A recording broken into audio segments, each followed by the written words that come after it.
Hello, everyone. Welcome back. We have about 2 minutes and 30 seconds here to go until we drop the puck. We just want to let you know that we are going to be doing a photo contest for all you parents of Ducks out there. We want you to send us an email with the most embarrassing picture you can find of your hockey player from when they were, a little bit smaller than they are now. Maybe in elementary school, even high school. We're looking for the most embarrassing photos that you can dig up. Please send them our way. And don't worry, they will all be shown on air. We'll decide after we've had a good run at everybody which one was the most embarrassing photo. And that parent, if they're out here for Parents Weekend, will get a little special something from the broadcast crew. Well, we want to let you know what the email is now. It's going to be OregonClubHockey@gmail.com. So write this down, OregonClubHockey@gmail.com. Go ahead and email us the most embarrassing photos you can. We'll get them up on the broadcast, so we'll make sure that it gets broadcasted live to our 500-ish viewers that we're averaging. So we want to thank you so much for making our broadcast a success, and hopefully we get a lot of funny pictures in that most of the parents and most of our viewers will enjoy. So those of you, sorry to interrupt, that are the more tech-savvy parents that do follow us on Twitter, you can also just send us those on Twitter. Really, any way we get the embarrassing photos of your children, we will exploit them on the air. Absolutely. We will be back in just a minute to start the second period of play. 1-0, the Huskies lead here in Olympic View Ice Arena in Seattle, Washington. We will be back soon.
Welcome back here, folks. 20 minutes is up on the clock. 1-0 Washington lead. The refs on the ice waiting for the skaters to come out now. Isaac, back and forth first period. Neither team really dominated, but one is shown on the scoreboard for the home team. What are we to make of it? Yeah, that one goal from Ryan Minkoff came kind of on a half breakaway, and then as he was being taken down on the play, he was able to kind of knock the puck in. Maybe not as pretty as that Ovechkin goal, but I think when I say the OV, a lot of people would know what I'm talking about.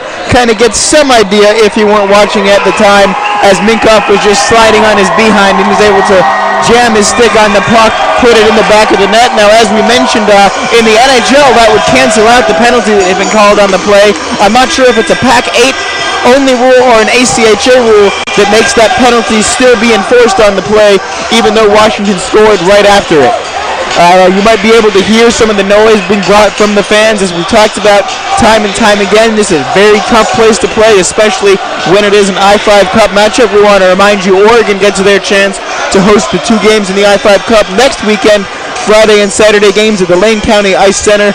About a 10-minute-ish drive from campus, or a 10-15-minute walk/stumble/crawl from the downtown bars. Not that I'm encouraging anything, but I'm not discouraging it either, Connor. Absolutely not, and we want to let all of you business owners out there know we are looking for sponsorships for the upcoming season, 2014-2015. So if you're out there, you own a business, and you want your local product or local service to get out to the Eugene and the broader Eugene community, as well as fans from the opposing teams that we play each week, that will come from around the West Coast and even in Southern California all the way up to here in Seattle, Washington, and over to Utah, we do have a big audience around the nation that tunes into Ducks hockey. So if you are a business and you are looking to advertise for students, for families of these students, please contact us. We have a media kit. We have sponsorship packages available. We will be posting that and sending it out. If you want to join our email list, we'll be setting that up soon. Here comes the drop of the puck for the second period. Ducks win. Taron Donnelly. Taron Donnelly with the puck. Finds Dan Solitzer. Dan Solitzer leaves it for Alex, who then has a lane to skate through the middle, easily snuffed out by Gasser. That lane closed up pretty quick for him, didn't it? Here come the Ducks. Here comes Solitzer. Quick with his hands, quick with his skates. He can cut on a dime on that ice. Puck finds its way to Gasser. Gasser rings it around to Corey James. Corey James chips it up the boards and forwards towards Alex Black. Stephen Casey, though, breaks up the play. Finds Solitzer. Casey now with speed up the right wing. Casey still uses a speed move to get around number 12, Andrew Johnson, for the Huskies. Blown dead is the puck. And another high stick called against Washington there. So they will skate to the box. Their second penalty of the evening. They've both been high sticks. This time it's number 9, Alex Black, who will make the walk into the penalty box to Connor and my right. Minkoff, the captain, takes a break, goes to the bench. We will have a new line out here for the Huskies to face this penalty kill. Out there for the Ducks, we have the second line of Scarlotta McBride, 2 veterans on this team alongside Trevor McCarty. Trevor McCarty, he's a quick skater. He hasn't really shown what he's all about in this series so far, but he's one of those impact players who could really come up and score. A goal he had yesterday, but maybe we expect a little bit more so far this game from players like McCarty, the veterans on the team. And it looks like we might have a timeout taken here by one of the teams, or it might just be the referee Howard explaining the penalty call to the Husky bench.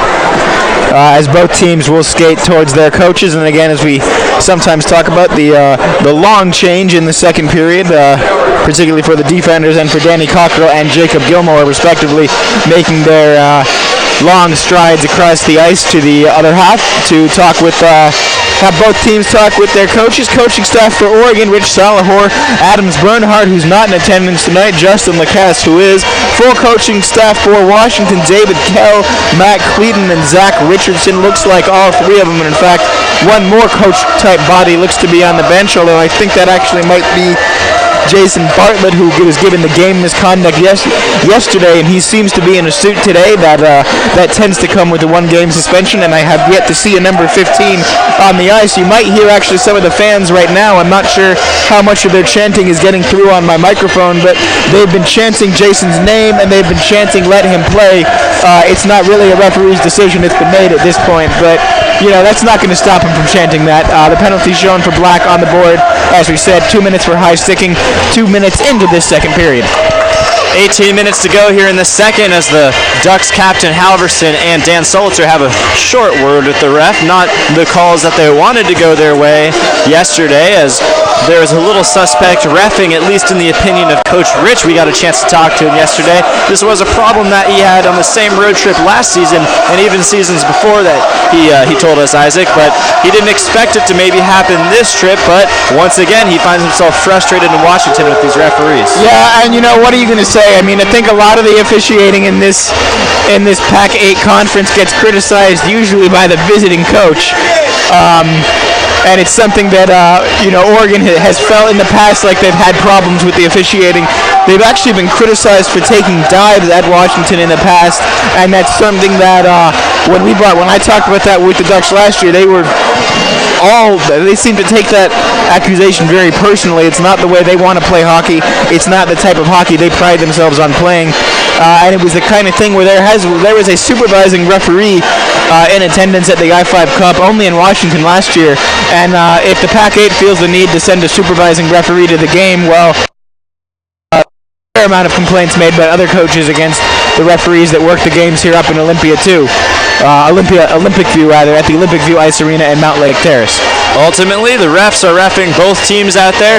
Maybe the the suspect calls will even out at some point. Rich didn't seem to think they evened out for the Ducks last night, as 18 is still here on the clock. A little delay. I don't know what we're waiting for. I think there could be an issue with the ice, as there is a ref over by the Zam room seemingly waiting. And the ref just skated over to the scorer's booth. He may have been telling them to make an announcement, or he may have been saying, and it looks like 1902 has gone back up on the board. I'm not sure. That seems like a lot of time. And are they replacing a panel of glass over there? It looks like they're handing a little squeegee broom to the refs. I think there's a little bit too much water on the ice, and they will be sweeping that, spreading it out a little bit. When there's too much water on the ice, it becomes built up and can actually slow down the puck. You know, it is ice, it is slippery, it is water, but if there's a buildup of that water, the puck can get stuck in it. It can be unpredictable. It can bounce up on its side. So we want to make sure that that extra water gets spread out so it doesn't hurt or hinder either team out here today. And we talked about a little bit about this yesterday. The extra excess water that's behind that goal there, right in front of where the Zam door is. There were a little bit of problems there with the puck kind of chipping and skipping yesterday a little bit, and I'm not sure if the ice is a little bit, maybe there's a little bit of a downward tilt in the ice where something tends to pool, or whether it has to do with just where the location of the Zam door is.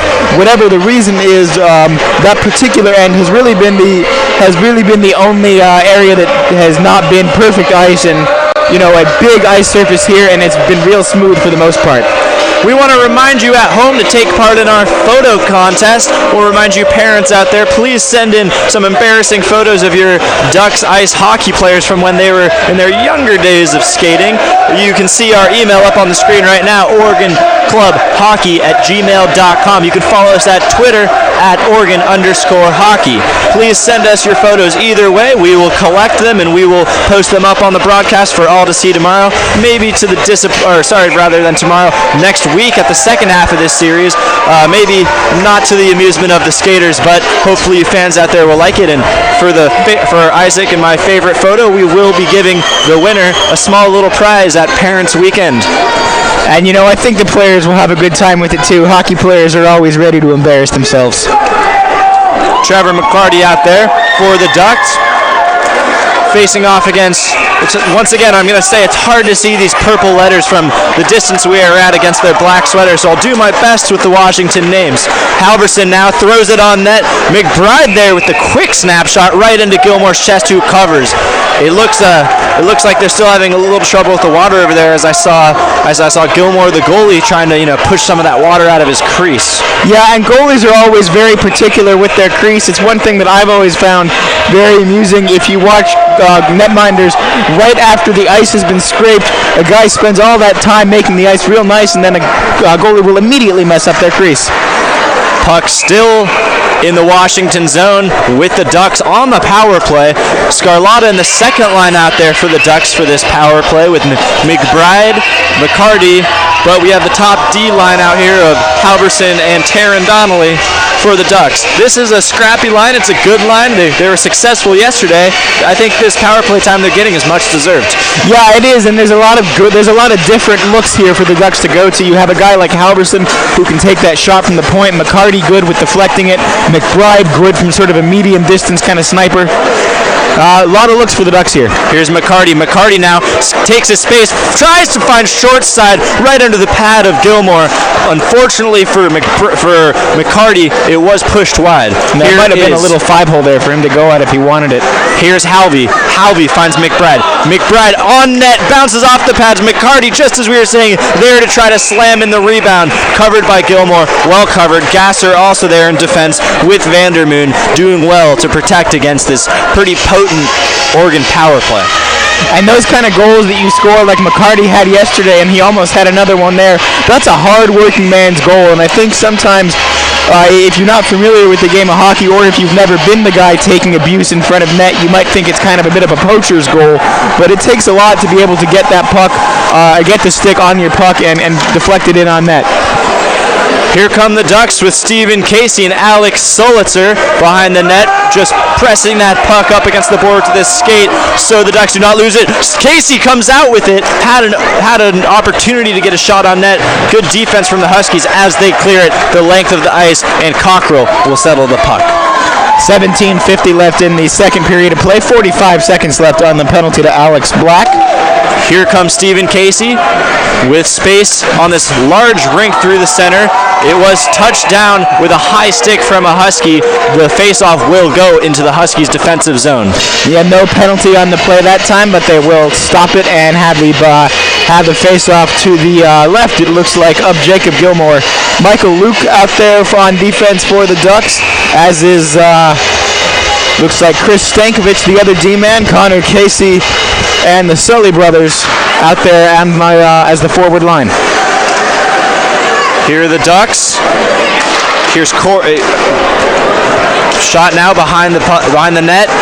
Minkoff tries to clear it, almost kept in by Michael Luke. Michael Luke now turns up the board, still tries to dangle around, levels number 83 captain Minkoff, pushed him to the ground like it was no big deal. Here is Stankovic behind the net for the Ducks as they try to regroup with 5 seconds left on this power play. Yeah, number 83 in black and purple, though, is a big deal, and we'll see if anyone on the Huskies remembers what Michael Luke just did a little later on. Alex Black leaves the box for the Huskies. Puck in the offensive zone. Stankovic with a shot towards the middle. Comes out to Scarlata, who's there, and into the open net. It goes 1-0 for the Ducks. Sorry, 1-1. We have a tie game here in Seattle, Washington. That's exactly the type of goal that Scarlata loves to score. His positioning was perfect. Puck dropped off of a great rebound from an effort from a teammate on his line. Dropped to him into the open net. His shot goes. Now the Ducks will look to build momentum. Yeah, and there it is again. Patrick Scarlata just sitting there right on the doorstep, slams home the rebound,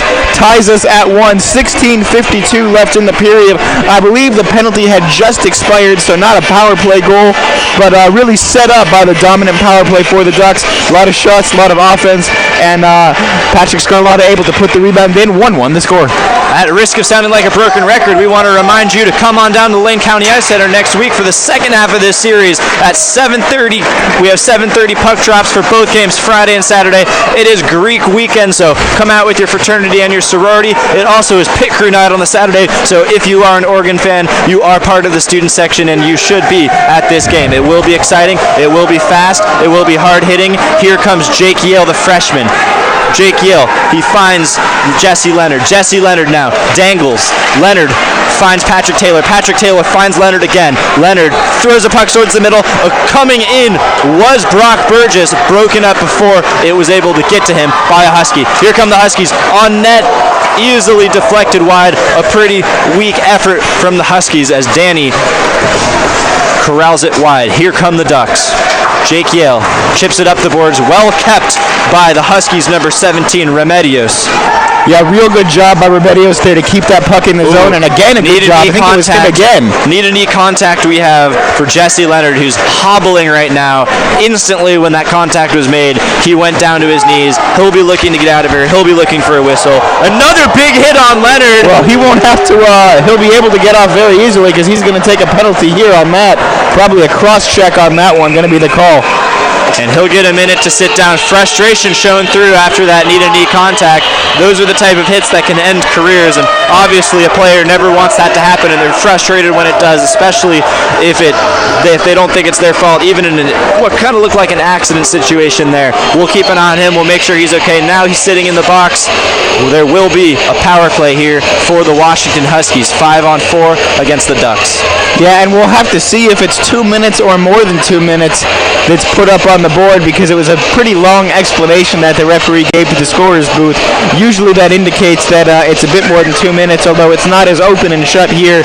The referees at the Lane County Ice Center will only actually talk to the scorer's box if it's more than the 2 minute penalty. In this case, it is only 2 minutes to Leonard, and we're going to have to assume cross-checking the call. Isaac and I spent a lot of time in that box this season before we got our broadcast up and running. We want to thank you to all of the people out there who have helped make this broadcast a possibility. Thank you to the Burgess family. Thank you to my family for all your support, and thank you for everyone on the team who's helped out getting us up and running. Here are the Huskies. Shout out to former Duck Eric Brody when watching this game and interacting with us on Twitter. Brody, one of my favorite players for the Ducks, a guy not much bigger than me, and I referenced my height yesterday. There's not a lot of me. Brody, not a big guy, but he'd throw his weight around just like he was a guy as big as Michael Luke. Real fun player to watch.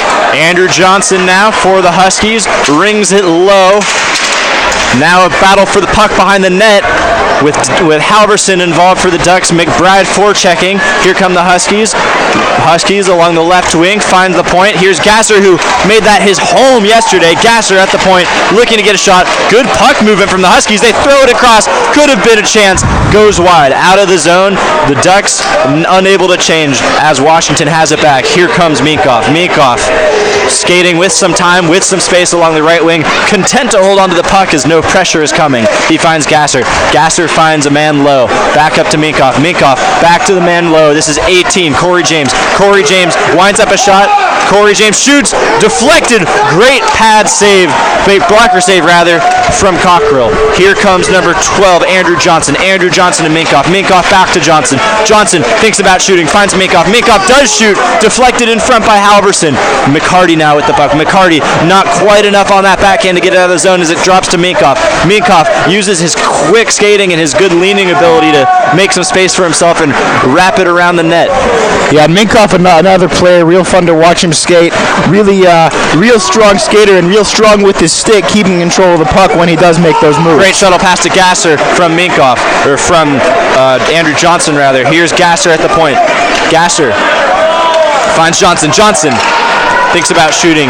Goes low to Minkoff, I believe. No, that is number 9, Alex Black. Leonard out of the box. Leonard out of the box. We will have even strength. Here is number 18, Corey James. Corey James gets leveled by a combination of Ducks as 23 for the Ducks. Jesse Leonard, just fresh out of the box, goes forward after the puck, bumps bodies. Individual effort is at its top for Jesse Leonard right now, who still doesn't look to be skating quite at full speed after taking that knee-to-knee knock.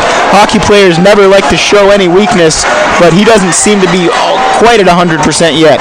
100% is what's needed by these Ducks, as it is a 1-1 game, and they suffered a loss here yesterday to the Huskies. Here comes McBride forward. McBride into the zone. Solitzer and Casey on the chases. Finally, we have this top line back in for the Ducks. It seems like we haven't seen them out here for a while with all these strings of penalties that we have had. Solitzer now. Solitzer finds Dan, his brother, in the middle. Dan behind the net now. Stankovic was wide open in the middle, but the pass was broken up. Kept in well by Dan Solitzer. Great job, Alex Solitzer on the chase. Stankovic and Casey still trying to pinch to keep the puck in. The puck does come out, and right back to the Ducks does it go. Here's Alex Solitzer, tries to throw it.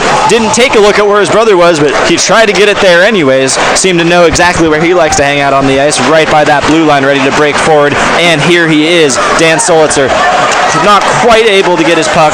Oh, big hit from Michael Luke, and it's clean. What an effort. That is highlight reel hitting.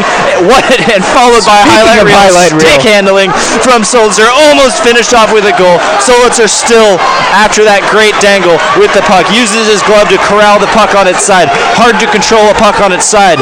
Using his puck, using his hand to corral that puck and settle it down. Great awareness from Solitzer. Great hit from Luke. Great hockey here in Seattle, Washington. And Brandon Cowick there doing a good job of hounding Solitzer. Tyler Halverson just tried to dump back into the Washington zone and ended up hitting the ceiling. Something you don't really see often in a hockey rink, because ceilings usually have a little bit more height than they do here. Yeah, not very high ceilings here. Something that I would actually, I would be pretty impressed if someone could do that at the Lane County Ice Center. Very tall building, or very tall ceilings there. Pretty low to the ground here. Nice building, this Olympic View Ice Arena. From the street, just looks like a little one-story building. The rink actually built into the ground.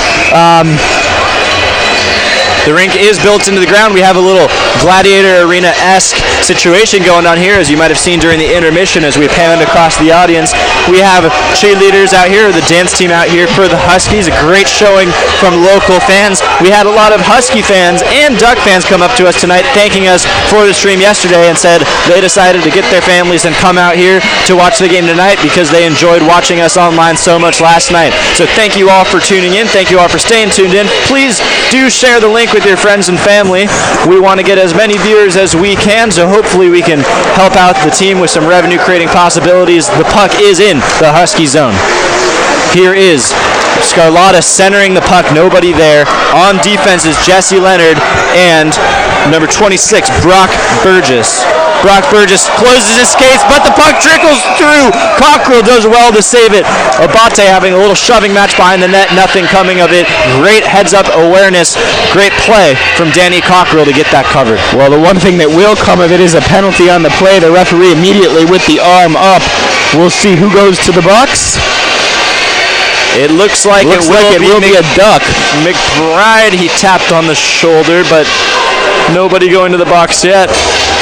It looks like they're sending Jesse Leonard back to the box. He was very adamant he was not going to go there, skating back to the bench saying, "No, ref, it wasn't me. I didn't do it. It wasn't me. Nothing was me." This referee does not like to make signals. He prefers to just immediately tell the people in the scorer's box. So, again, apologizing that we can't tell you what these penalties are most of the time. What I can tell you, number 23 showing on the board, Jesse Leonard, sits for 2 minutes. 2 more minutes. The coach can't be happy with this, taking 2 penalties early here when the Ducks did have some momentum coming off of that goal. The Ducks win the faceoff, luckily in their own zone. We have 11 minutes and 2 seconds remaining in this period. 1:52 to go on this power play. McBride chasing Minkoff. Halverson now supports. Minkoff with the puck. Great awareness on the puck Minkoff has as he finds Gasser, his star point man, across the rink. Here comes Minkoff again, seemingly everywhere on this ice for the Huskies tonight and last night as well. Minkoff again on the puck. Minkoff finds Gasser. This is Gasser's area. Will he shoot? He does. It goes, deflects high and wide, still below the netting as it stays in play. Another good battle in front of net. Sorry to interrupt, between Alex Black and Tyler Halverson. Halverson making life miserable for Black as he tries to screen Danny Cockrell. Minkoff is creating some space for himself. Shoots. Great blocker save by Cockrell. Yeah, he left a bit of a rebound, but it was a pretty long rebound, and Washington not able to get a stick on it in time as it went out all the way past the faceoff. McBride tries to chip that out backhand, not able to get it as number 12 Andrew Johnson keeps it in with his glove. A change, McCarty and McBride go for. Donnelly and Halverson will stay out for the Ducks. Solitzer and Solitzer will come out for the Ducks. Grew a dangerous pass across ice, was not taken by Alex Black, but he had a shot for a one-on-one with Cockrell had he had it. Mooch, Taron Donnelly behind the net for the Ducks. Huskies come out with it, an open net after a great pass from Minkoff. Who else provides the apple? Open net opportunity. Cockrell was left out to dry. Defenders nowhere to be found on that back post. 2-1, 9:42 to go here in Seattle, Washington. Huskies at their home ice have the lead. The Jesse Leonard penalty perhaps was the downfall of the Ducks there, who just lost all momentum they might have had from the goal that they had just scored this period. Yeah, and it's a 200-foot by 100-foot Olympic-size ice surface here, and that 100-foot skate from the penalty box to the bench for Jesse Leonard must have felt like about 1,000 there as he leaves the box after the Ducks surrender the power play goal to go down 2-1. 9:42 left in this middle frame, so just about exactly halfway through the hockey game. Dogs lead by 1. Assistant coach Justin Lacasse having a word with Jesse Leonard there, perhaps telling him to keep your head in this game. This isn't over yet. Keep that head level and let's not get stupid penalties that could cost us. Here come the Huskies ready to pounce on the momentum that they have and perhaps add more onto this lead. Alex Solitzer wins the faceoff. Stankovic now for the Ducks. Stankovic throws it down to Alex. Alex Solitzer finds Stephen Casey. Stephen Casey, one who's good with his hands, throws it on net, almost does it all by himself. Solitzer there to collect the rebound. Yeah, Solitzer tried to do a lot himself there. Solitzer tries to go short side high, and the puck ends up in the net. That is Dan Solitzer for the Ducks, number 24. Well, the one they called Daddy, we talked about Oregon having no momentum. I guess it shows what we know, because they weren't really affected by that Husky goal. Dan Solitzer able to throw it in from almost behind the net. I think he might have thrown it off the back of Ryan Gilmore.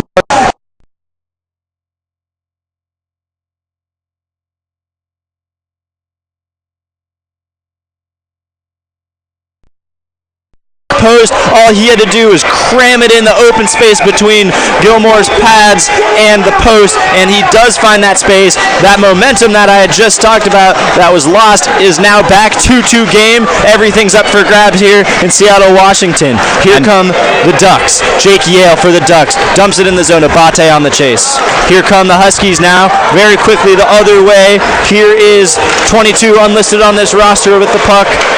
Now the Ducks trying to keep the momentum going their way. Another dangerous pass towards the middle with speed is Abate. Now 3-on-2 for the Ducks. Abate still on the puck up the right wing. Wrapping around behind the net, creating a little bit of space to get some zone establishment here. Wraps it back around, but the Huskies are there. Abate chose to take things a little bit slower there rather than if he'd hurried and that setting up a 3-on-2. He took it all the way around the net. Dangerous play, perhaps not the most standard dangerous play. The puck was being cleared out by the Huskies and went very, very, very hard into the crowd, into a patch of Oregon fans. Ironically, looks like they're all right and looks like they have a puck to take home as a little souvenir from this game. Yeah, not a lot of Oregon fans here, although there are a few little pockets of friendly green and yellow, and we want to thank those of you that did make the trip up, or maybe those of you whose kids are on the team who are from the Seattle area. Thank you very much. You guys have all been great hosts, and I know some parents visiting from out of town too. The Cockerels and the Halversons in town tonight. And we want to thank the Andertons who live here near the Seattle area for hosting the team for dinner tonight. That was much appreciated. It was delicious. Thank you for your hospitality as Washington in front, 2-on-1. One being Cockrell, 2-on-0. Still, Cockrell was good for it. The Oregon Ducks defense looks frazzled. And if that puck was knocked off the, that net rather was knocked off its moorings by the Ducks intentionally, the referees can give a penalty there, as Washington is certainly going to ask for that. We'll see what the referee calls, and there may even be a Husky skating to the box right now, as there's a black and purple clad man skating with the referee Howard, and now he leaves. So looks like we got no penalties on the play, no harm, no foul, and that just inadvertently knocked off. Classy move from Scarlotta, the team coordinator for the Ducks, as he threw that puck to a patch of Washington kids who are watching rinkside, and they had a nice little fight for that puck that was being used in the game, and now they're playing with it. So good to see that interaction with the crowd despite not being at home from Scarlotta. McBride now will be centering this faceoff with McCarty at his left and Halverson on his right. Here comes Halverson now. Taron Donnelly there to clean up after a not quite successful pass from Halverson. Here come the Huskies. McBride now looks to find some room to skate and does, up with McCarty. Scarlotta coming in from behind, looks to be crashing the net. McCarty and McBride still there. Finds Donnelly. Donnelly one-timer. Tries to find that blocker side high. Shoots it a little bit too high and a little bit too wide. McBride now back checks for the Ducks. Nice attempt, though, by Donnelly on that one-timer. We've seen it a lot this weekend from both teams. They've had an opportunity maybe for a one-timer, and they just haven't gotten things quite right, haven't really gotten the timing quite right. That time Donnelly did. It was just the aim that was a little bit off as the shot went high and left. McBride dumps the puck in deep. Scarlotta, the only Duck out here on the chase, as the white team out here goes for a change. Here comes the Huskies. Here is Corey James. Finds some room to skate. Corey James tries to hit it short side high up by Cockrell's glove, but the Ducks were able to collapse in on defense and take away his shooting opportunity. Halverson hits the brakes, finds some space away from his man. The puck, icing gets waved off. Solitzer does get there first. Here comes his brother Dan in the middle, not able to find him, and we have a breakaway for the Huskies. Breakaway for the black and purple. No, not quite. Had space to shoot. Cockrell did well to come out, provide a little bit of pressure. Shot wide and high. Never had a chance. Here comes Halverson with the Ducks. And Halverson throws it across Isaac Halverson throws it up to Dan Solitzer. Dan now with speed up the left wing. Throws it towards the middle. Finds Alex Solitzer, who finds the pad of Gilmore. That last breakaway for Washington set up after a play which one linesman had his arm raised in the air as if he was about to call icing. The other linesman waved it off, so half the Ducks were kind of playing at half speed, and all of a sudden they noticed that the other linesman is waving it off, and then he almost set up Washington with a breakaway goal opportunity instead. Good save by Cockle. Dan Solitzer towards the center, not able to get a stick on it is his brother Alex Solitzer. Here comes Alex and Dan still working the puck behind the net. Alex throws it behind. Dan not able to get it. Luke standing at the blue line trying to keep that in, but high it goes past him. Luke collects in his own defensive zone, breaks forward. There's a little bit of room to skate now, a few lanes open. He takes a shot from past the blue line and forced Gilmore into a good glove save. Shot almost from the red line, and that's about the third or fourth time we've seen Michael Luke take a shot from behind the blue line, and they've been getting closer and closer every time. Maybe he knows something about Ryan Gilmore's game that we don't. Maybe he's a little susceptible to those long shots. We'll have to keep an eye on it. 5:28 left in this second period of play. Good Guys 2, Washington 2. 2 periods, or 1.5 periods in the book. Second period of play going on. All jokes aside, we want to thank all you Husky fans out there for tuning into our broadcast. We will be streaming live from the Lane County Ice and Event Center next week, so while your team is away, I hope that you do tune into our stream. We will be broadcasting in high definition at the Lane County Ice Center. And if you are in the local Eugene area, we will also be broadcasting at Webfoot on 13th, a local establishment that has always been friendly to Oregon hockey. They have a few jerseys and sticks up on their wall, so if you want to watch the game from Webfoot, if you're not quite up for going to the rink, please do come down to the University of Oregon Webfoot Bar and Grill. Cockrell not quite able to get his glove on it, but out of the zone it does come at the hands of Ackman. Ackman really hasn't had too much ice time here tonight. Here comes Pat Taylor and Jesse Leonard out. Ackman not quite able to get a stick on the puck. Here comes Abate. Abate now with a little bit of time finds Pat Taylor. Taylor leaves it. Ackman skates forward. Ackman looks a little bit slow here tonight, not quite able to get that breakaway opportunity that he had. Pat Taylor there to try to keep the puck in the zone. Out the Huskies come with it. Taron Donnelly will get the puck in the Oregon defensive zone. Ackman got tied up in the middle there a little bit. No call on the play. I think the Ducks might have been looking for one there as number 11 was torn down. Here is Donnelly, finds McBride. McBride back to Donnelly. Donnelly knee-to-knee contact with the Husky. They both look all right. Huskies now with Corey James into the zone. Turns over to Jesse Leonard. Jesse Leonard, who's taken a few penalties, including one that has led to a goal, dumps it in, goes for a change. On comes McCarty. McCarty and Scarlotta out now on the chase. Throws it across. Here's McBride. Great sprawling save from Gilmore. Kept them alive there. Back up to Donnelly. Donnelly looks across, finds Halverson. Halverson unloads a little wrist shot on net. McCarty spinning, shooting, not able to get enough on his backhand. Just a pretty straightforward pad save by Gilmore. Here come the Huskies now, back and forth are the Ducks and the Huskies. Now 2-on-4, the Oregon Ducks are back. Now they have a chance to break out. Another attack here coming for McBride. Uses his body, leans and shoots. That snuck past Gilmore. Able to kind of lean into that, collect it before it crossed the line. Great goaltending on both sides. Great offense on both sides. It's the defense seemingly that's absent here tonight. That's what'll drive coaches crazy. That last 90 or so seconds, real great if you're a fan. If you're one of the guys dressed fancy behind the bench, I think it'll drive you a little crazy. No suit today from Rich Salahoy, but a suit from the Husky benches, and we'll normally see Rich dressed up at the Duck home games. Only a matter of what you can stuff into a duffel bag when you're piling into a bunch of vans to drive 7 hours for a game. Here are the Ducks. Casey with a little bit of space to shoot. Puck bounces off some bodies and back out to Solitzer, who, like Casey, was unable to get a shot through the traffic in front of the net. Here is Gasser, a standout player for the Husky in this series, who does actually turn it over behind the net to Casey, who was not able to make anything of it. A penalty. We do have the ref points to a Husky. And the slash indicated this time. That is number 20 for the Huskies. That's Vandermoon, Brandon Vandermoon, the junior out of Washington. He is a forward standing at 6'3", one of the many 6'3" to 6'4" players that the Huskies do have. A big size advantage against the Ducks. Yeah, they're a tall bunch of kids and some big bodies defensively here. One of them will sit down for 2 minutes, and the Ducks will like to get that size off.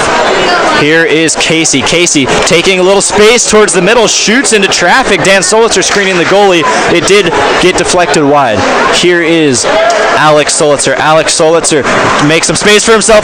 Beautiful hands, dangles through the middle, turns it over. Halverson collects. Halverson to Taron Donnelly. Dan Donnelly throws it. A little slap pass to the back post. No one there to redirect it into the net, although that has been successful already here tonight. Here comes shorthanded attempt. Toe drag attempted by number 17 for Interference Washington. penalty Michael coming up Ramirez. against Tyler Halverson. It was clear as day. And I'll call it a cross-check, whatever it was, but it was an interference. Check a little bit off the puck, and it's going to eliminate the power play opportunity that the Ducks had just 26 seconds in to that power play. You might hear the "you can do that" chant from some Husky students. I'm Very actually familiar pit crew chant. I'm actually a little bit suspect about that call. The Washington offenseman did try to toe drag it around Halverson there. Halverson did what any hockey player would do, stood him up. He did put a little bit of his body into it rather than tangle up, did throw him to the ice, but that call can go either way, especially with this refereeing. So big, tough physical play from Halverson. Luckily for the Huskies, he was on the bad end of the whistle there. Here come the Huskies now. Minkoff with some space. He gets tangled up with Stankovic along the boards. Now Michael Luke comes in with that big hit and that strong arms poke checks it to McCarty. McCarty now with some time, with some space. 4-on-4, 1 minute 15 seconds remaining in the Huskies penalty, 1:37 remaining in Halverson's 2 minutes for cross-checking. You know, for a man who skates as well as Ryan Minkoff does, he does seem to go down a lot. Just throwing an opinion out there. Great dangle by McBride as he throws it like he's gonna pass it across, drags it back through his own legs with his backhand, kicks it forwards, retrieves the puck. Nice contact by Alex Solitzer, who now is all alone in the Washington zone with a little Minkoff-esque move there. Not able to keep the puck is Alex Solitzer. Here come the Huskies. Huskies now. Huskies looking to gain some momentum with Corey James on the puck. Corey James tosses it to a teammate. Back with James now. Minkoff is with him up forward. Ooh, awkward bounce off the boards. Goes back out to Minkoff. Solitzer there tries to slow down the game here. 19 seconds left to go in the home penalty. 42 left to go in the away penalty. Alex Solitzer now forward. Tries to dangle around a Husky defender. Does. We have 54 seconds left to go here in the period. Back and forth hockey from the white and from the black. Here is Stankovic. Stankovic now taking his time. Perhaps almost too much time. Finds Solitzer forward. Now, here's Andrew Johnson. Throws it behind his own net to his teammate. Here is Cowcock. Back to Andrew Johnson. Andrew Johnson. Here's Abate with good pressure. Dumps it towards the center, but Solitzer was not quite there yet. Out of the box comes Halverson. Halverson immediately skates to the bench, looking to get that third attacker on as Burgess and Donnelly are both back on D. Tossed into the zone and patted wide with the blocker by Cockrell. We have 3 seconds left to go. This will be the end. Pat Taylor throws a desperation effort. There's the buzzer. Thank you, folks, for tuning in. We're going to step away for a moment. Please interact with us on Twitter at Oregon_hockey. Also, be sure to follow University of Washington Hockey. You can email us at OregonClubHockey@gmail.com. We will step away for a moment. Thank you for tuning in here from Seattle, Washington.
Hello, folks. Welcome back to Seattle, Washington here for Pac-8 Hockey. Intermission, we have Ducks 2, Huskies 2, leading into the third period. I'm here with Isaac Rosenthal. Dylan Lee is our producer on the night, working the cameras, working the graphics. Thank you to Dylan for all the hard work you do behind the scenes. We have Trevor Peterson, who we have the pleasure of spending some time with in Seattle today, working the camera. So thank you to Trevor. He's a former roller hockey goalie. He hasn't really played too much ice, but he's coming here and he's doing a great job. So we haven't talked much about the goaltenders who haven't seen the ice yet for the Ducks, but we have Ty and Trevor. Trevor, a senior, Ty, a freshman. Both really good goaltenders when they're given the time to play on the rink. Yeah, and Ty Anderton, the freshman for the Ducks, from, as we said, from this area, and his family hosted a great dinner tonight, great team dinner before the game. Watched some hockey, ate some delicious food, and then drove out to the rink. We'll see if maybe he gets a little bit of playing time in the third period. I know his parents are here. If not, there'll be time left, certainly in the College of the Canyon series. We may even get to see both Anderton and Anderson. Little hard to get those names straight there. They're both very similar names. Trevor Peterson and Ty Anderton. The two names very easy to trip over. Absolutely. So maybe in those College of the Canyons games we're going to see some of the lines mixed up. We were talking between us earlier about maybe some of the things that could bring more success to these lines. One of those things we talked about was perhaps giving the Solitzers maybe a time out away from Stephen Casey as their standard center partner, perhaps putting more of a grinder in that role and letting the Solitzers really shine for the skill that they have together. Yeah, we've seen this a lot. The little bit of time that we've seen Nick Shabara in particular play with the Solitzers is there's almost too much skill on one line. And when you have two players like the Solitzers that communicate kind of, telepathically with each other the way brothers tend to be able to do, and we see it from the Sedin twins, they just pass between each other so well. If you've got another player who's going to be always looking to shoot and looking to make plays happen themselves, maybe it's not the best usage with the Solitzers. Of course, Casey is a very apt centerman for them, but if you threw in, one of those grinders, one of those guys off that third line that has been so successful, they might be able to just stick their body in front of the net, take abuse, create screens, and deflect something in. Absolutely. We see some Duck fans and Husky fans passing behind us. We have about 3 minutes here to go. We'll take this opportunity to remind you of our photo contest that we're having. We want all you parents and all you hockey fans out there that have had any time with these Duck skaters in their youth days to send in any embarrassing photos that you might have. We are going to post them on the stream in the I-5 Cup Series next week at the Lane County Ice Center. Those games are next Friday and Saturday at 7:30. We have the puck dropping. Huskies against the Ducks. Second series. We're finishing up the first one here. Only one period to go. We will let you go. We will be back in about 2 minutes for the puck dropping in the third period. Thank you for tuning in, and we will see you soon.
Hello, welcome back to Seattle, Washington. We are here in the second intermission, the third period about to start. 2-2 is the score. Huskies tied with the visiting Oregon Ducks in the I-5 Cup, first series of this two-weekend, four-game series for the Ducks and Washington. Isaac, do you want to maybe explain for the fans who have not seen this series before the format of the I-5 Cup and, how one of these teams takes home the trophy? Certainly. So it is a four-game series, and as the mathematical minds up here in the broadcast booth can tell you, 4 is an even number, and it's possible to split that right down the middle. If that is the case, and we look like we could be potentially heading for that, if Washington's able to take the 2-game lead on their home ice, Oregon, you like to think in this series anticipate and rely on winning your home games. If the teams do split the 4 games, they have a shootout after the end of that 4th game. Even if it doesn't count for Pac-8 standings, the game will just go down as the winner or loss, since it would be 2 wins for each team,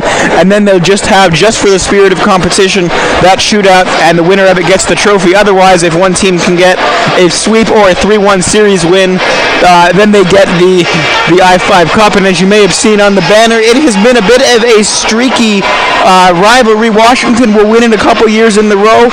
Oregon will win it a couple years in a row. And the Ducks last year put a stop to a 3-year Washington Husky streak and retook the I-5 Cup in a great game, overtime win to give them the 3-1 series win. Otherwise, we would have been looking for a shootout last year. We'll hope that that's not the case this year. Would be very entertaining, but I think for anyone who has any affiliation with the goaltender, it would be incredibly stressful to have to watch. We know goalies' parents are always very intense individuals, just like the sons they raise. Absolutely. We're waiting here on the refs to cue the players to come on the rink. Maybe it looks like they're hovering over by where that watermark was on the rink earlier. I think they could be waiting on a broom. Yes, and here it comes. They're going to level out some of that water, maybe a little bit of a divot in the ice or a lower area in the ice has started to collect some standing water. We're going to get that sorted out. The coaches are taking their positions on the bench. The players are standing ready to take the ice. 20 minute shows on the board, 2-2. The score here in Seattle, Washington. We will be back with you shortly. We're going to take a little break while the refs finalize the ice, and we will be back.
All right, looks like the teams are about to take the ice here. We want to thank you all for tuning in and staying tuned in. The audience here in Seattle, Washington have stayed true. They've stayed in their seats. It's a big turnout, maybe even a sellout crowd here with the dance and or cheerleader team as well. It's a lively night. Raffle tickets being sold, pizza being sold. Happy times here with Duck fans and Husky fans alike at the rink.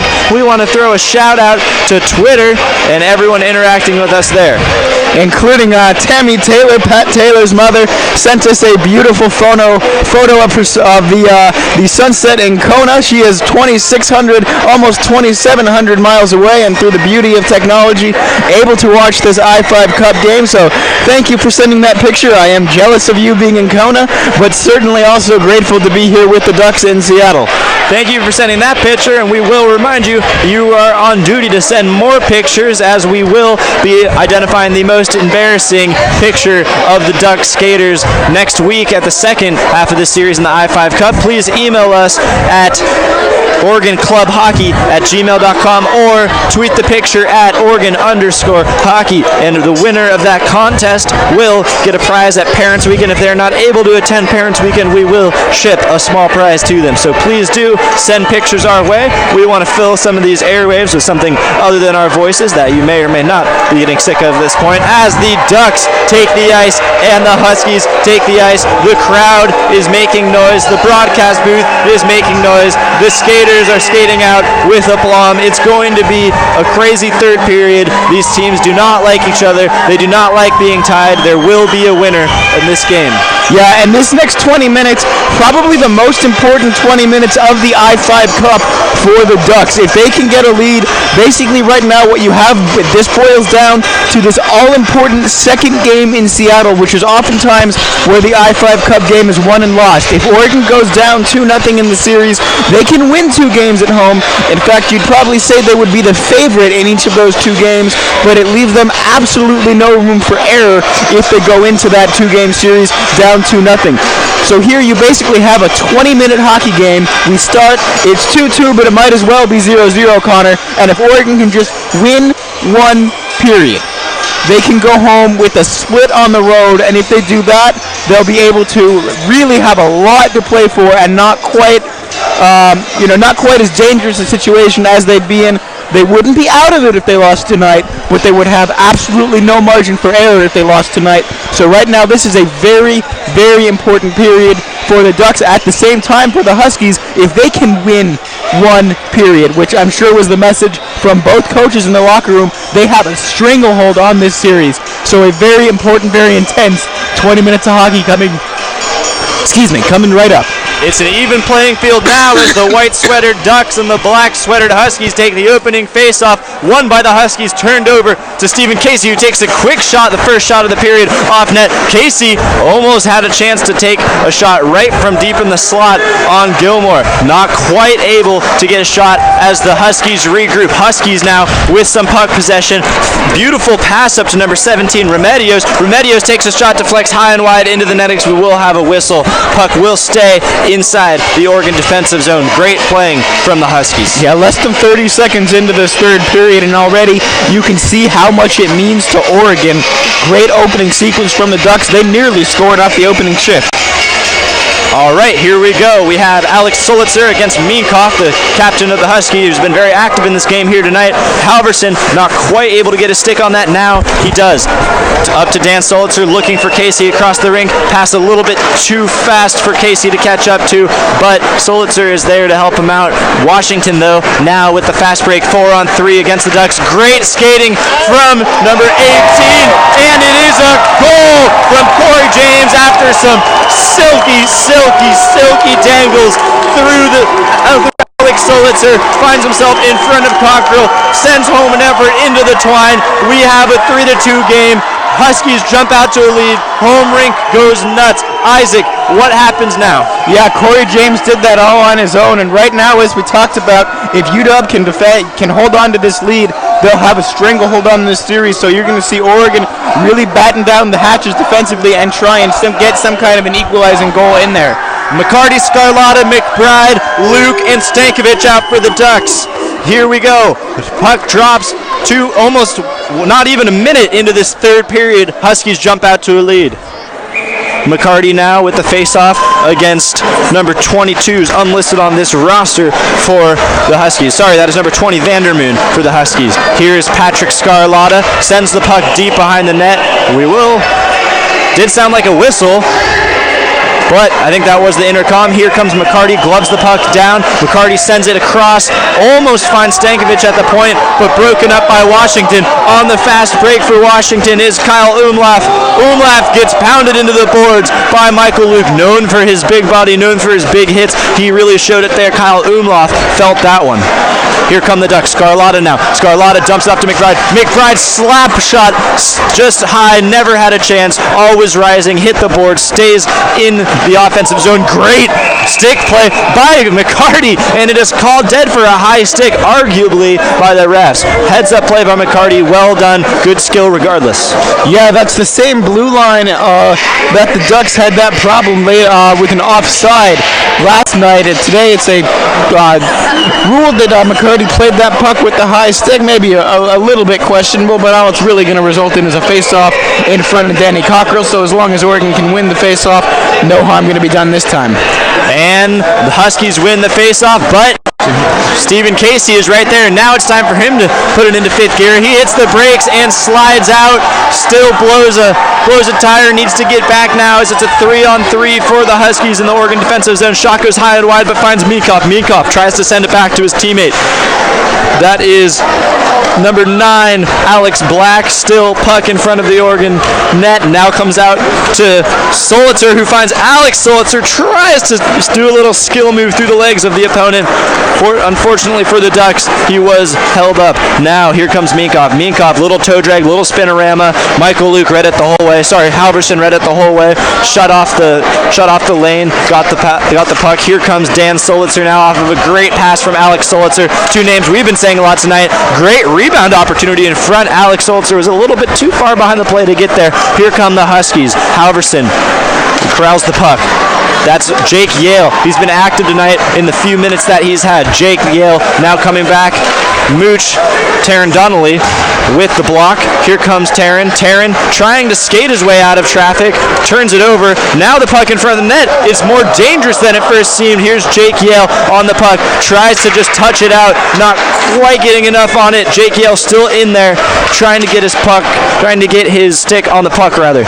Here is Taron Donnelly. Taron Donnelly and Halverson not quite looking as composed as they have so far this game as the puck almost finds its way over Cockrell's shoulder and in, but he does get a combination of his glove and his blocker in there to deflect it high and wide as Gasser takes another shot. Gasser takes a shot on net, finds its way to Halverson, chips it up. Here comes number 6 for the Huskies. That is Brendan Kowak, who was not quite able to spin and directed on net. Finally, a little respite for the Ducks. Washington will be happy with the play that was just done. Yeah, and that shift reminded you a little bit of that great shift that the Ducks third line had last night. This time they were on the other end of it, and it was just looked a little bit like a power play there for Washington. Just a lot of physical bodies, a lot of opportunities on the puck. Tyler Halverson playing well here tonight. Big hit of Stankovic into the boards, had his head down. Sometimes the refs will call that, but here comes McBride, not quite able to work his way around the big body, the 6'4" body of Andrew Johnson, the senior from Arkansas. Here comes Scarlotta, does a nice little chip to himself along the boards. Nice dangles from Scarlotta, takes a shot, not everything he had on it, gets it for backhand, throws it on net, goes just wide. Here's McBride. McBride has some options, off to shoot, it scores! Into the net it goes! McBride with the big fist bump. Selly on the blue line. It's a hockey game here tonight in Seattle, Washington. 3-3. Traffic in front of the net. McBride, all he had to do was throw it, hope it took the right bounce. It did. It's found its way above the blocker of Gilmore, who's been spectacular tonight. Not spectacular enough to stop that effort from McBride. And McBride paid for that one too. Didn't he? Took a shot from a Husky right after the play. Don't think it was anything malicious. I think the guy was just trying to sort of finish the job if that puck didn't go through, eliminate any chance McBride would have had for a rebound, but there was no rebound needed there. 3-3 the score. We're tied again, still pretty early in the third period. Minkoff isn't content to let that one go as he has the puck, looks to want to do it all by himself as Solitzer is there to maybe be a little pestermite on him, causing the puck to come loose. But Minkoff still has it. Up through the center he goes, finally dumps it up to the wing. Up the right wing comes a Husky, dangles, toe drag towards the center, dips it off forward. Great little shuttle pass, had a chance. Fortunately for the Ducks, they were up in defense, ready for that effort. Here comes Dan Solitzer, the quick legs of Dan, finds Stephen Casey. Casey with a little room to shoot. Casey throws it on net, blocked in front and into the chest and pads of Gilmore. And Minkoff there once again, and I don't Not really intending, well, I guess I am intending to call him a little bit of a diver, or at least an embellisher there. He went down when the stick came in, and that was right in front of the referee. The referee seems to share my opinion a little bit, because he certainly saw him go down, and he ruled that it was a little bit too easy, didn't draw the penalty. Stephen Casey isn't making it easy, as his strong legs keep him alive there against two Husky defenders, but the puck comes loose, and it's a foot race with 23 Jesse Leonard. Here comes now Stephen Casey, still out with not quite his top line teammates so far. Here's Casey, spins trying to find Alex Solitzer. Jesse Leonard with a shot. His skates came up dangerously close to a Husky defender who was down on the ice. Good thing that those blades, the sharp blades, do not make contact with the face or neck there. Yeah, dangerous sport, hockey, and some plays more dangerous than others. Luckily there, no skate blade into the body. That's always a scary thing to see. Speaking of injury, good to see Jesse Leonard back skating at pretty much full strength now after he took that knee-on-knee knock earlier and looked a little bit slowed for the next shift or two. Burgess tried to clear the puck out of the zone, turned it over, but the Ducks get it back with Dan Solitzer. Dan Solitzer opts to dump it deep, let Ackman and Abate do the chase. Ackman and Abate out for the Ducks. Haven't had as much time tonight as they had last night. The puck does go for icing, and the faceoff will come to Gilmore. Gilmore down on the ice right now, maybe doing a little equipment check, fixing up his pads. 3-3 shows on the board. 14-13 to go in the third period in Seattle, Washington. And Gilmore does have those pads reset up. Looked like he might have been adjusting one of the straps behind his shin pad. It's now ready. He's ready for play. We're ready for play too. Ducks win the faceoff, perhaps win it a little bit too much as the puck leaves the zone. Halverson now sends it across to his teammate Taron Donnelly. Taron Donnelly back up now to Pat Taylor. Pat Taylor with a little bit of space to skate turns it over at center ice to the Husky defense. Now the Husky defense sends it forward on the dump to Halverson, and we will have another icing. So this time the faceoff going to go back into the Husky zone. Huskies will not get the opportunity to change. Ducks do have that chance, but they'll opt to keep the same line out there. Tyler Halverson, Pat Taylor. We got a Dylan Abate. We want to thank you all for tuning into our stream, and we want to thank Tammy Taylor for letting us know that she's loving our broadcast while sipping on some drink on the beach in Hawaii. So please let us know where you are at watching us in the world. Maybe we can get an idea for where our audience is and who is out there watching. So feel free to hit us up on Twitter at Oregon_hockey, via the social stream on Ustream, or via email, and let us know where you're watching from, what you're all about, who you're supporting, and we know we want to interact with you fans and make this broadcast as good as possible. Here is Taron Donnelly. Now into the Husky zone. Rings it around. Pat Taylor on the chase. Halverson there to pinch the boards, make sure that puck doesn't leave the zone. Abate coming to support. Abate now. Puck goes high off of Taylor's helmet, but they're there to corral the puck. Now the Huskies have it. Vandermoon. Vandermoon chips it around and back to Andrew Johnson. Andrew Johnson not quite able to get there. Taron Donnelly keeps it in the zone. Here's Ackman rather versus Andrew Johnson. A little bit mismatch in size. Abate, Ackman go for a change. On comes McCarty and Scarlotta, the second line for the Ducks. Gasser into the zone. Gasser drops a little pass backwards. Nobody there. Hit in the process from Scarlotta. Here comes McCarty now trying to get the puck. McBride with him forward across the rink to an open Scarlotta. Pass was a little bit too far behind him. Now a break forward for the Huskies. Big contact. Michael Luke knee to knee. Definitely got the better end of that deal as number 18 Corey James, the 5'10 senior, goes down sliding into the boards. Here is the Huskies with a little bit of possession. And another hit by Michael Luke. They're clean, and the refs know it. He's just throwing his weight around. He is not one to be bossed around on the puck. If he had made contact with that one, however, he might have seen a call. Well, McBride is going alone. He got the stick out of the man's hand. McBride peeks up. He's alone. He shoots. It goes wide. Now Stankovic. Stankovic still trying to keep the offensive pressure. Here comes Solitzer. Solitzer keeps it, dumps it in front, sliding in. It's laying in front. Still no one able to get it. Still Brock Burgess up with Stephen Casey. Burgess back. Has room to shoot. He does. On net. Just high. Just wide. It goes up. Maybe hit the netting. No whistle from the ref. Stephen Casey behind. He finds Solitzer in front. Solitzer shoots. And a deflection goes to McBride at that quick shot covered up by Gilmore. Spectacular goaltending. Spectacular offense. Even spectacular defense from the Huskies. Could have very easily been a goal. That was a real hectic sequence. The puck was loose in front and nobody could find it. There was about 2 or 3 seconds there where it was just kind of sitting waiting to be hit in. By the time a Duck found it, Huskies were able to get just good enough defensive position. They were able to sort of muddy the waters there a little bit, force another face-off as the net was knocked off its moorings again. We've seen that net pop off its moorings a few times tonight. Maybe not quite driven into the ice, drilled into the ice enough. Here's Halverson who dumps it in. Now Gasser with the puck behind Gilmore's net. Gasser, who's been spectacular in this series, but not quite as good tonight as he was last night. He enjoyed many shots from the point, similar to Tyler Halverson in positioning, who consistently tees up those slap shots from the blue line, often finding traffic and finding their way into the net.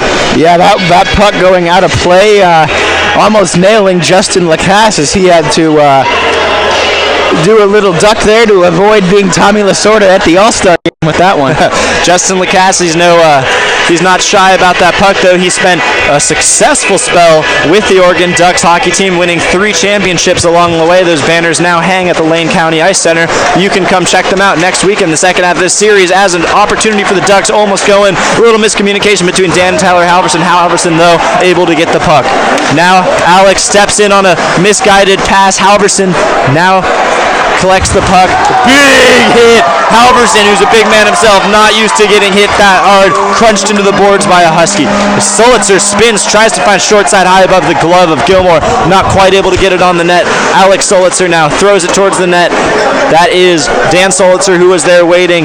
And the puck goes to Tyler Halverson. Halverson centers it to Alex Solitzer, tries to find that high blocker side, still a little bit too high, maybe a little bit. He has to take off of his shot to get that on net. That's 2 in a row now. Puck bounces to Taron Donnelly. It's loose. Taron Donnelly will have no problem getting that puck back, as he does have the legs against the huge Corey James. Yeah, that's not a foot race James is going to win very often. Sorry, that is not James. That is actually Keenan Smith, who stands at 6'3". James only standing at 5'10". But that is not a foot race regardless. Taron Donnelly, he's known for his size. He's also known for his speed and his offensive prowess on the puck. Going back to that last sequence, you may have seen the shot that Alex Solitzer tried to stiff in kind of from behind the net. Very similar to the way Dan Solitzer scored his goal, just throwing it in off of Gilmore's back. 10:22 left as the Huskies win the faceoff in control.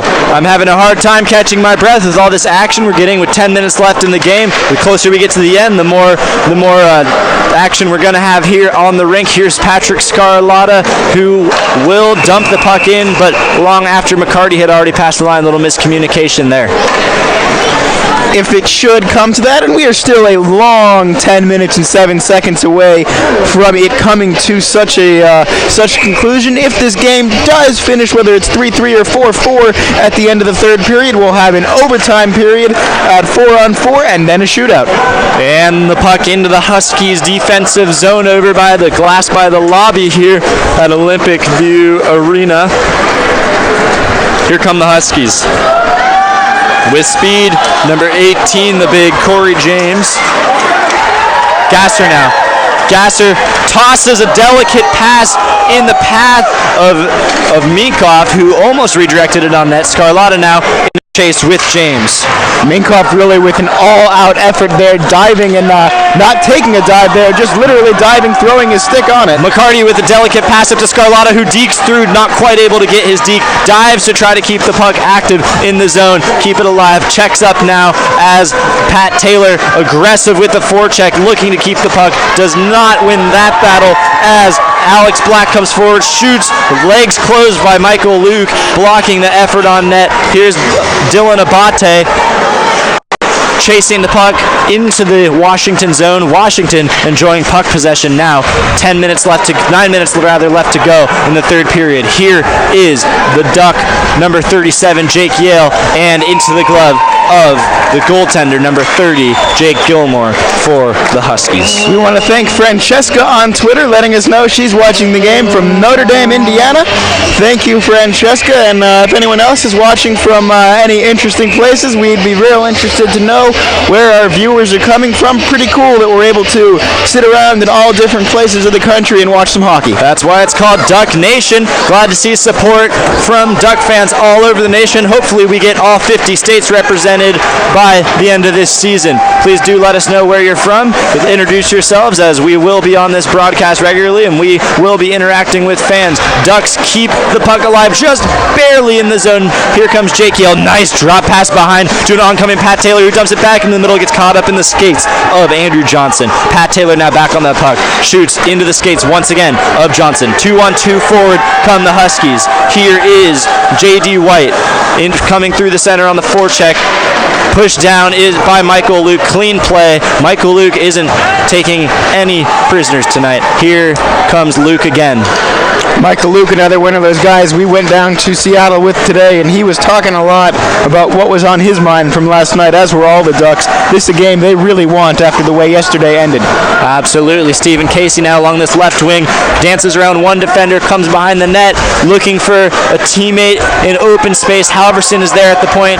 Halverson throws it. Oh, great effort from Halverson. Could have been redirected by Dan Solitzer. Stick wasn't on the ice, although the pass was perfectly weighted. Speaking of perfectly weighted passes, here comes Meekhoff, goes to his optimal angle, goes around the side, tries to center it. Great stop by Cockrell.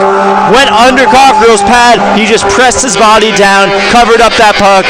The net comes off, and we will have a stoppage in play here. 7:30 to go in the third period in Seattle, Washington. Boy, Ryan Minkoff really likes that move, doesn't he? He comes down along the near side boards, gets really low to the ice, tries to really get puck control and come in along the top side on Cockrell. Cockrell having absolutely none of it.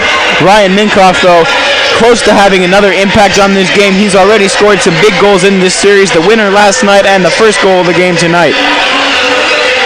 Also appears we have someone related to Mr. Minkoff who's followed the Ducks on Twitter, so thank you, Christy, for your support. Christy Minkoff has followed us. We encourage all Washington and Oregon fans to follow us on Twitter. We will be tweeting and broadcasting this game live next week at the Lane County Ice Center in Eugene, Oregon. A great way for you Husky fans out there to watch your team while they are 6 or 7 hours down the road in Eugene. Ducks come, almost found that low left pad, right pad rather, of Gilmore's goaltending suit as shot goes on net, and good spell of offense from the Ducks. Yeah, Dan Saltz are taking a lot of abuse in front. He falls down on that one shot. Whoa, shot saved, rather. Halverson could have done better with that shot. A lot of space, a lot of time to shoot. That went right into the W of Gilmore's chest.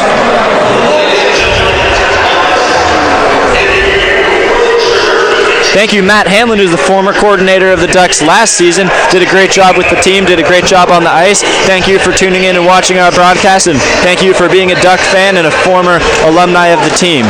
Here comes Donnelly with the shot. Donnelly throws it, gets stuck in traffic. McBride's good to get the puck behind the net. McCarty, though, is behind now. He looks for an outlet pass through the middle, finds Donnelly back. Donnelly throws a little slap pass on the ground, hoping to get redirected on the way through. Halverson is in a foot race. He will win it easily. No icing is called on the play, as he collected it well before that red line of the goaltender. Washington keeps it in the zone. Cockrell was there the whole time. Not enough power on that shot to really give him anything to worry about. Here comes McCarty. McCarty uses his hand to try to toss it forward behind his own back. Halverson with a little bit of space to skate, getting shut down by a Washington defenseman. Hits the ice. McBride there to clean up. Puck comes out.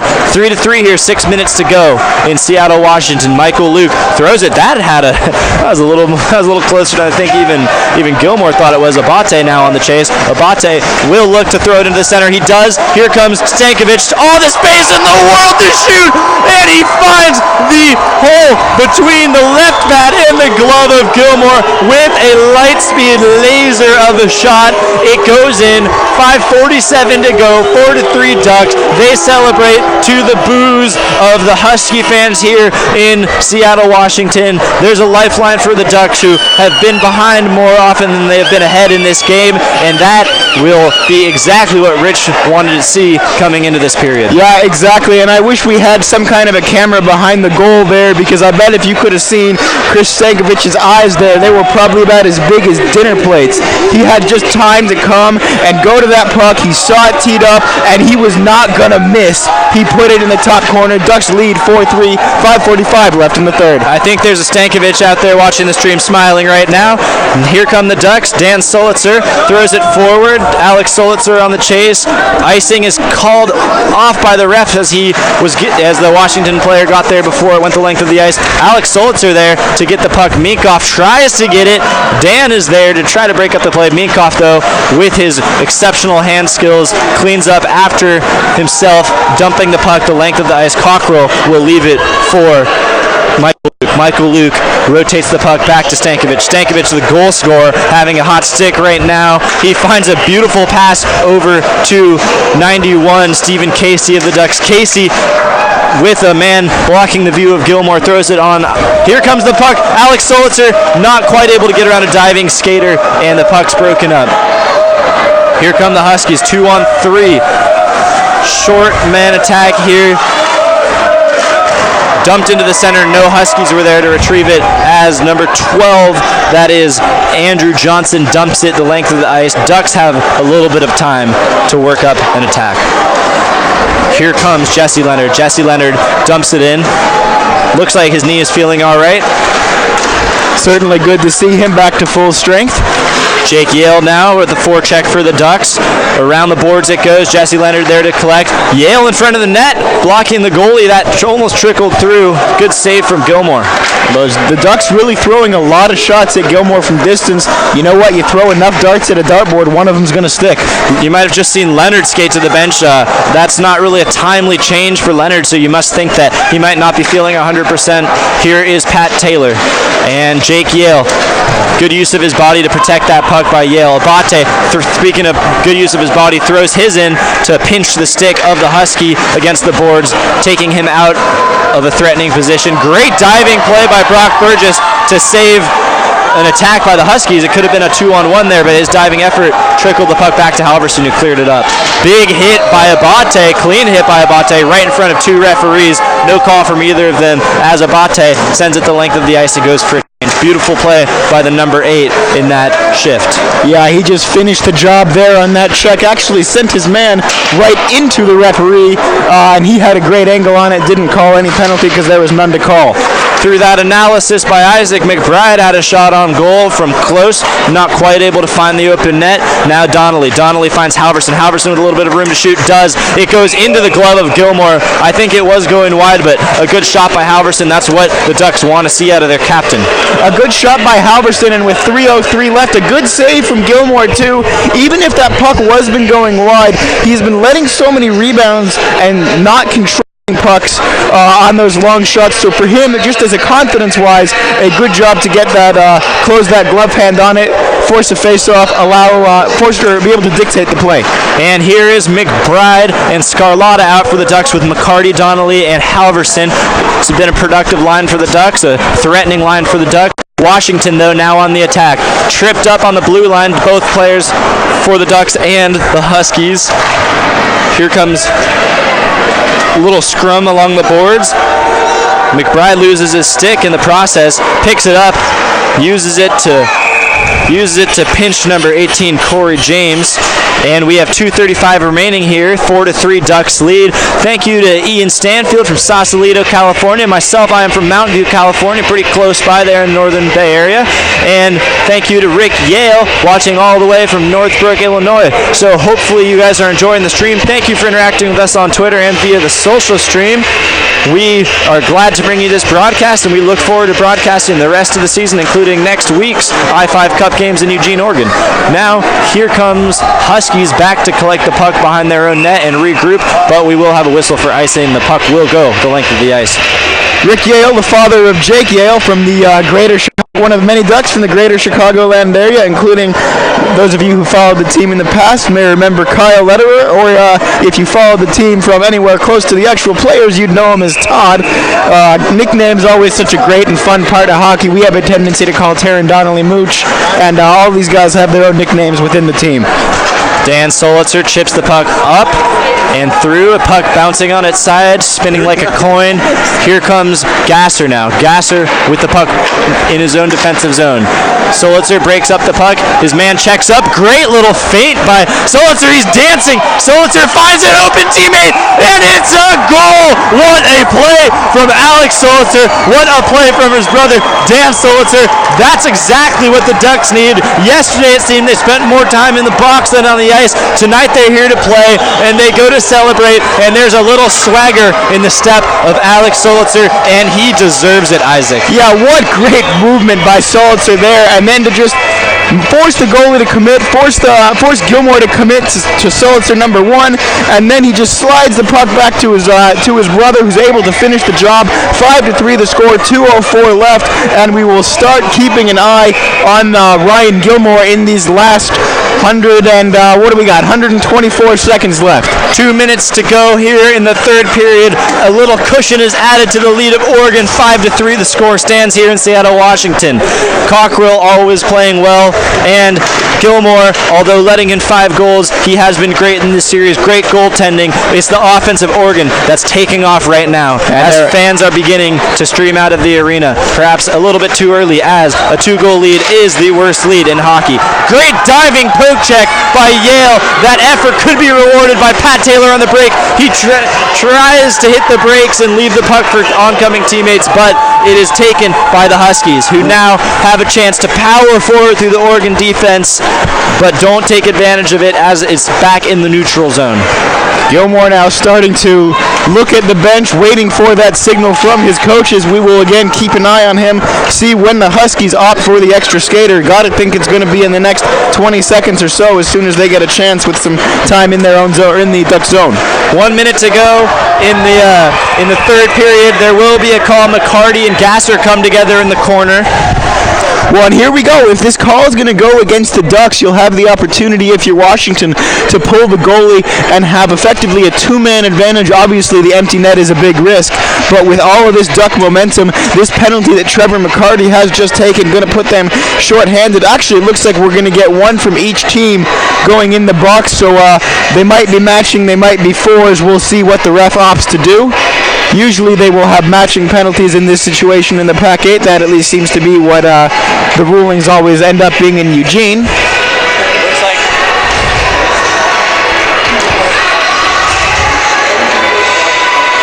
Looks like Patrick Scarlotta is waving another skater on for the Ducks, but skater is not coming. We have 5 Huskies out, 4 Ducks out. That will be. It looks like we got a 5th Duck coming out. So you have to think, if you're Washington, since we're still at even strength and you're down by 2, 59.5 seconds left, as soon as this puck gets into the Oregon zone and Washington has a chance to control it, I expect we'll see Ryan Gilmore dart to the bench pretty soon in the favor of an extra skater. Now the 5th skaters have been sent back, so we do indeed play fours for the remainder of the game. Stankovic, Scarlotta, McBride, and Luke for the Ducks. Talented players out right now to hopefully kill off the rest of this 40 seconds remaining. Huskies looking to put in a quick one and then grab a second to even up this game. Minkoff is the one going to be the catalyst for that. His shot just goes wide. Ducks look just to tie up the puck in the corner, not able to do so. Here comes the puck out to Gasser. Huskies do have the extra skater, less than 30 seconds left in this game. Open net on the other side of the rink as our helper up here, Trevor Peterson, gets a nice shot of that. We have 26 seconds to go here in the game. It could be too little too late here for the Huskies, Isaac. Yeah, always tough with that when you leave that net open. I mean, you get the extra man, but it's just so risky. Obviously, it's always the right thing to do, I think. You're never going to criticize a coach for doing it, but Oregon can absolutely ice it with an empty netter. Remedios throws a shot at the net that was almost deflected in. Now Alex Solitzer, you would think that he's going to score this, and he does. And that'll just about do it. We've got about 11, 12 seconds left, but it's a 3-goal lead for the Ducks as Solitzer finishes it off. Gets, I believe, his second goal of the night. Certainly a multi-point night for him as he was very much involved with that goal to give the Ducks the 5-3 lead. Now they have a 6-3 lead. It is 10.3 seconds left on the clock and an exodus of fans coming up the stairs. You might be able to see them in the bottom corner of the screen, and they're now walking behind us and just out the door behind us. Boy, this place looks a whole lot emptier than it did about 10 minutes ago. We got Trevor McCarty in the box giving a little fist bump to the traveling Oregon fans here. Regardless of how this match turned out, great show from the Washington fans as they came out to the rink to support their team. The series is split 1-1. Ducks taking tonight the Saturday night game of the I-5 Cup Series. The Huskies took last night. We are tied 1-1. We will continue this 4-game series in Eugene, Oregon at the Lane County Events Center. Next week, Friday and Saturday, 7:30 puck drops. We want to remind you all to join us on Twitter and via the social stream, especially Twitter. We find it's a little easier to interact with fans on there. So please stay tuned. We're going to try to grab a coach up for a quick post-game interview to see what went better today than perhaps went yesterday. So thank you for tuning in. We will be back very shortly with a little post-game interview with one of the coaches. We will be back.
All right, Connor Gordon here with assistant coach Justin Lacasse. Justin, last night you guys had the disappointing loss, 4-3 to the Washington Huskies. Tonight, though, able to jump out to a 6-3 victory, including an empty net goal there from Alex Solitzer at the end. What was the difference from last night to tonight?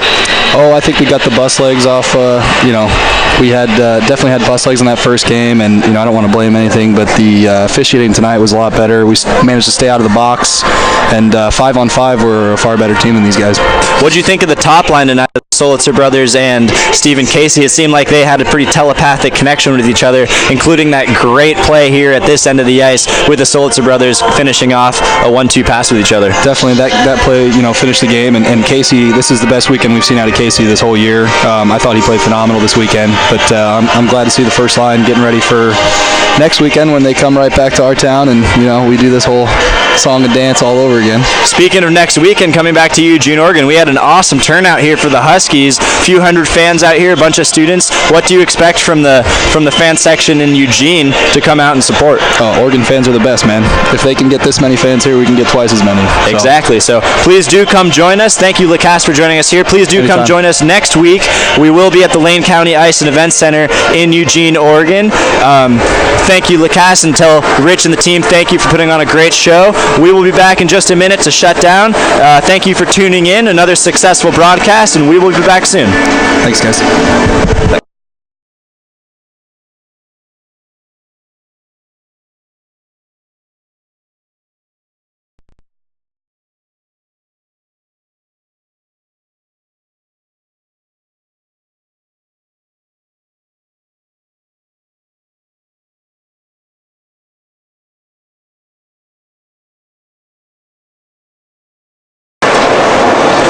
All right, back now, joined by Isaac Rosenthal. Isaac, last night was a much different game than tonight. What do you think? We just heard Lacasse's opinion, maybe get those bus legs out. What do you think the real difference was from tonight to tonight? Yeah, getting the bus legs out helped, and I think the Ducks did a much better job staying out of the penalty box tonight. We did see them give up some goals when they were shorthanded, but they were able to spend the majority of the time not in the box, and particularly not losing your captain for the last 10 minutes of the game. That really helped, as that top line and those older, more experienced players for the Ducks had a lot to say with the way that game ended. And how about that? Both of those. The fourth goal from Chris Stankovic, that puck just came up to him and he teed it up and he would not miss. But even more impressive, the goal the Solitzers combined for, with Alex Solitzer putting in number 5 to get the Ducks to a 2-goal lead, and then Solitzer adding another one on the empty net to make it a 6-3 game. Two very different games between the Ducks and Huskies, two different results, and it will go back a 1-1 tie, which means that it's all going to come down to both of those games at the Lane County Ice Center. Couldn't ask for more as the home team, and you're going to have to ask what's Washington going to come back with. We didn't really talk about it that much because he only played about 5 minutes, but Jason Bartlett, number 15 for the Huskies, kicked out of the last game about 5 minutes in and then automatically was suspended for this game.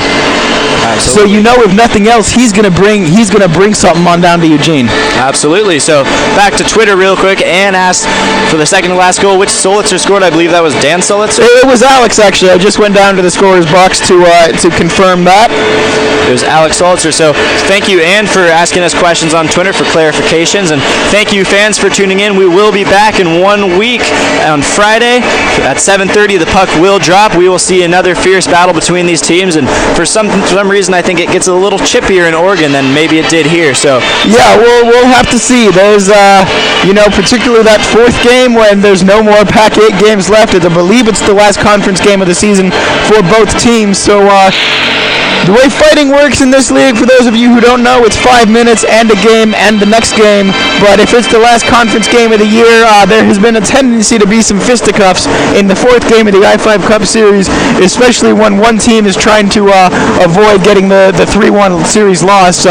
They're going to be fighting for it, literally. Something to look forward to. Something else to look forward to, parents. Before Parents Weekend against College of the Canyons, we need you to send in embarrassing pictures of your kids or your Ducks that you're associated with on this team, and we will get those pictures up on the broadcast, and we will choose a winner, the most embarrassing or the funniest photo, and that parent or person will get a prize during Parents Weekend. And if you are not going to be able to attend that Parents Weekend in Eugene, we will ship that prize to you. But please do send us those photos at OregonClubHockey@gmail.com or tweet at us at Oregon_hockey, or you can find either of our Twitter handles right below, and you can communicate with us directly. But thank you so much for tuning in. I'm Connor Gordon. I have Isaac Rosenthal beside me. I got Dylan Lee working the computer, making sure everything looks pretty. Well done, Dylan, as always.